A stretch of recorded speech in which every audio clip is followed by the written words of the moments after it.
right, welcome to the Dales Report. I'm happy to be joined once again with the president of SLANG Worldwide, Chris Driessen, back to the show. Mr. Driessen, how are things? Man, we're walking on sunshine, Shad. Made an announcement of our acquisition of High Fidelity yesterday. It's a vertically operated or vertically integrated operator in Vermont. And man, we couldn't be happier about it. Well, stocks moving. How good does that feel, knowing that the industry's been kind of flat, or well, it has been flat over the last couple of months, but finally, I know there's been some questions going online with share price and stuff like that, but it seems right now the shareholders are taking a liking to yesterday's announcement. Yeah, you know, it's a deal that we've been working on for a while. As you mentioned, there's been a bit of a lull in the market, not just with us, just kind of sector wide and really kind of market wide.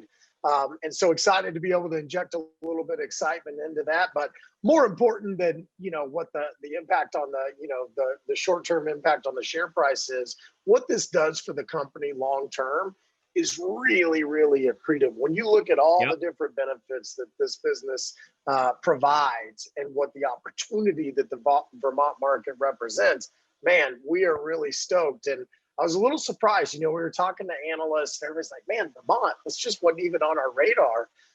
And that's a little bit of the method to our madness. You know, we've talked even on this show before about acquiring emerging market partners and converting those into core.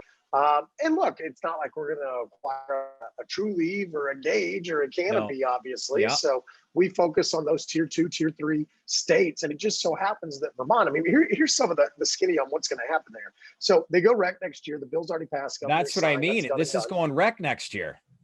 Yeah. There's only 5 tickets to play, and we just bought 2 of them. That's great. So there's a 5-month moratorium on issuing of new license that comes from the state.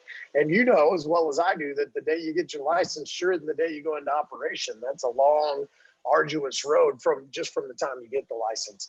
On top of that, the market's projected to be up to $230 million in the next couple of years. Wow. So probably most impressive with the Hi-Fi group. First of all, they're great people. We've worked with this group since 2015. They produce Open. They produce, you know, several other products and just do a fabulous job. So we're very intimately familiar with what they do. Right now, today, they service 70% of the registered patients in the state of Vermont. Wow. 70%. 70. So they've got just a stranglehold on the market share there. And a lot of the reason is A, because they do a great job, but B, they've got 4 operating dispensaries. One of those in the Burlington area. It's the only one in the Burlington area, which is, of course, the population center of the state. And they produce a wide variety of products, everything from flour to concentrates to edibles to you name it, they do it. They are a self-contained, vertically integrated operation that's in a limited license market. They've got a 28,000 square foot existing facility they produce out of. We'll be adding another 50,000 square foot to accommodate that demand, and then we're going to basically amend the demand or be able to help meet that. We've got a lot of great relationships there with the craft growers, so it gives them a platform to get their products out to the people of Vermont, and obviously helps us backfill that demand. So we couldn't be more excited, man. It's a big opportunity for us, and the best part is their EBITDA and net income positive right now today. Beauty. Well, you pretty much answered my first question. Like, what's the rationale behind SLANG, decision to make this move? You've obviously answered it. So next question, when I look at this, the merger to acquire High Fidelity will give you direct dispensary presence into 4 fully operational retail locations, marking the first time that you'll be operating dispensaries directly with the consumers. So, which I think many believe is only a matter of time. So what was the quote unquote last mile that attracted you to enter a point of sales directly to the consumer? You know, we've been I'll first and foremost say that the ability to go into retail really wasn't one of the main points of why we decided to move forward with this transaction. Okay. We wanted to expand our market share. We already do really well in Vermont with Open, but I've got 5 other brands. We want to get those into this same ecosystem. Obviously, opportunity, what they're on the threshold of with their adult use bill is tremendous. So that's going to be an outsized opportunity with very few participants that are able to play in that, at least initially. So that gives us an outsized opportunity to generate profitable, revenue Right. in a pretty large way. Now, we've also recently developed an e-commerce channel, which allows us to go direct to consumer. High Fidelity has CBD retail stores. They distribute to about 1,200 convenience shops and alternative stores throughout New England now. So what we really are Wow. wanting to wrap our heads around, we want to own the consumer relationship, whether that's in CBD, THC.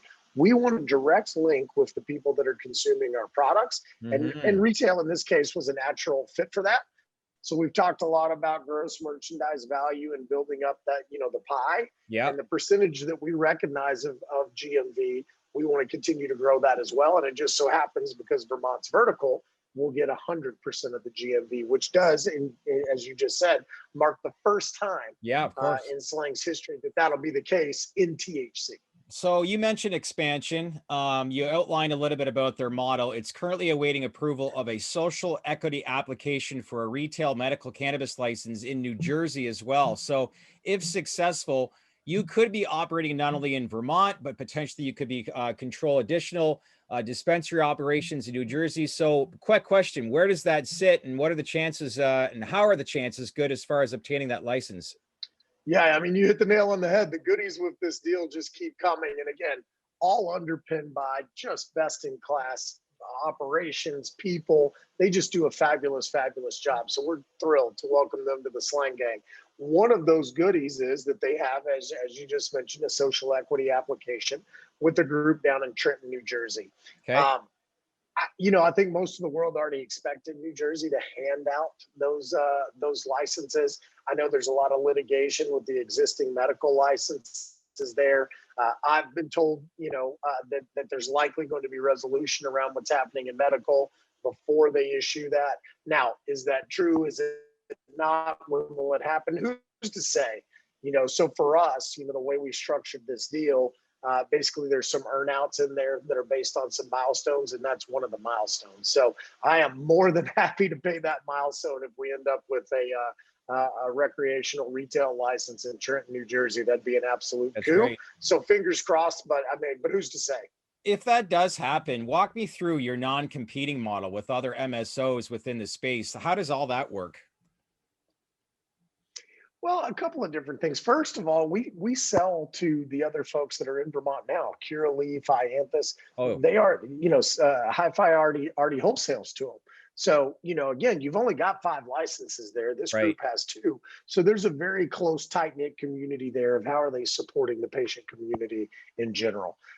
We sell the MSOs all over the country in a lot of different places. Now, once you cross that threshold, and if you're in retail and you open up next to them, I think one of 2 things happens. Bingo. Either A, you're now marked as a competitor, or B, you're marked as an acquisition target. So we'll see. I'm not trying to upset anybody by being in retail, which in Vermont, it's vertical. It just comes with the territory. We don't have ambitions to do that other places. Certainly we'll consider it.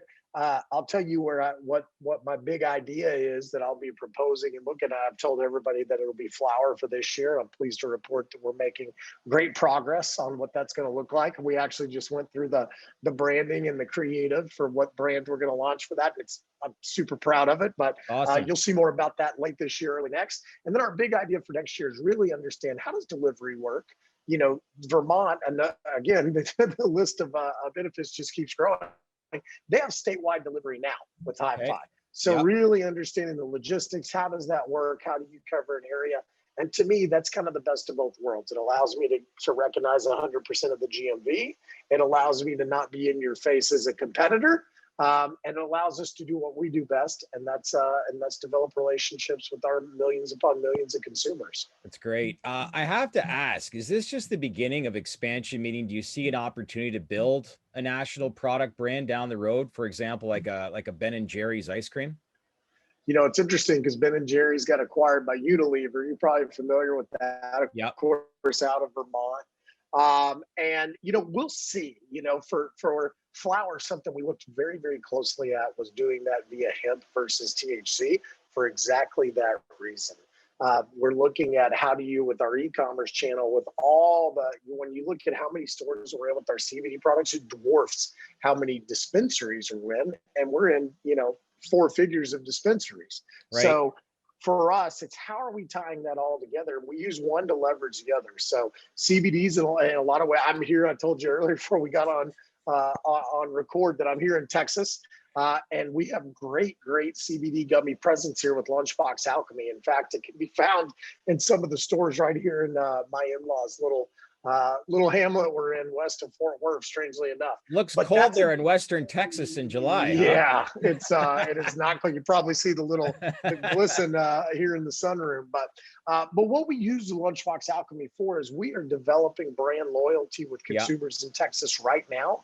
Inevitably, the day will come that the laws change here. And if you walk into a store and you're already familiar with Lunchbox, you've already had a good experience, the likelihood that you're going to pick up the THC version of that product is astronomically high. So we've leveraged that Trojan horse concept really across the board, and it's paid dividends for us in pretty much every place we've gone. So I don't expect that to change. What's the feedback been? Like Texas, 30 million people, huge opportunity. There seems to be a lot of movement, momentum that's building within the state, but it's still a long ways to go. Some of the people that you speak to within the state, what's the general feedback and consensus of where they sit with a lot of the industry? That it's just a matter of time. You know, I'm friends with a lot of politicians down here. I grew up in the Dallas area. I'm pretty well connected to what's happening in Austin and other places. In fact, I'll be in Austin on Wednesday. And that it's a matter of time. You know, you have a governor that's not supportive. You have a lieutenant governor that's even less supportive. But the reality is, if you had a vote here tomorrow, Texas would pass with flying colors. No kidding. The rub you have is they don't have citizen introduced ballot initiatives. For instance, in Colorado, where I live, you get enough signatures, go out and poll and do your thing. You can put anything you want on a ballot, and if it passes, it passes. That's not the way it works in Texas. It must be done through a legislative session to be brought forward. And you can imagine, particularly in some more conservative parts of the state, in a lot of ways, that's political suicide. Now, I will tell you, they had a recent shift in their medical program, and don't laugh at this because it's a little bit kind of nonsensical, but their THC limit went from 0.5% to 1%, which is still nonsense, but at least it's moving the right direction. They expanded the list of qualifying conditions. But here's an interesting thing. They didn't ban Delta 8. So from, you know, coming out of hemp, and a lot of people are familiar with what that is. So, chipping away at it. And the reality is that eventually that wall will fall. And these are just little incremental baby steps to that happening. And like I said, we've got deep relationships down here in the Lone Star State. So expect us to be involved when and if it makes sense. Great update. Last thing I wanted to ask you, I look at the purchase price. This appears to be a value-oriented acquisition. Breaking down the numbers, SLANG will pay US $12 million of the purchase price through cash and shares with a much smaller outlay. Is that correct or no? No, 12 million in stock. 12 million in stock. Cash, yeah. Sorry, my apologies. And get this, at 38 cents a share, which is a pretty nice premium to where we're trading today. And it just speaks to what, you know, they know what we've got going on behind the scenes. They've done their due diligence. They know what's coming down the pipe, and there's a reason that made sense for them. So a small outlay owed over the 18-month anniversary of the closing. So I guess what should shareholders take away from this when comparing an apples to apples comparison with some MSOs paying, you know, what, $70 million per dispenser? Like, it's a lot of money. Yeah, you know, that we negotiate well. I guess is what they should take away from it. But like I said, we've had a long time to work with this group. They know us, we know them.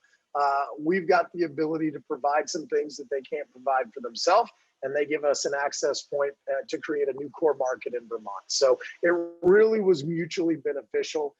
We love the team. Everything has just been going swimmingly, and it represents a huge opportunity. So, you know, when you start looking at the pro formas at $230 million in revenue, and we have 70% market share now, you can quickly do that math. And we don't do our pro formas this way. I prepare for the worst and plan for the best. But even on the worst, most conservative case, that's still tens of millions of dollars in profitable revenue that we're expecting to come in, which just is a material shift in our company's financials. You know that we're driving towards consolidated profitability. We're getting close. And provided this all goes down the way it's supposed to, it's going to spin off a lot of positive cash flow. And so all of those things are great indicators of what I think our future success will look like. Gearing up for a very promising, hopefully back into 2021 in this industry, but I think we're almost there. I know cannabis investors, they've been tired of hearing that for a long time, but we really are almost there. But I know you're busy. I appreciate the update. Let's keep in touch. You bet, man. Thank you, Shad. Always good to talk. Okay, say hi everybody in Texas for me. Will do.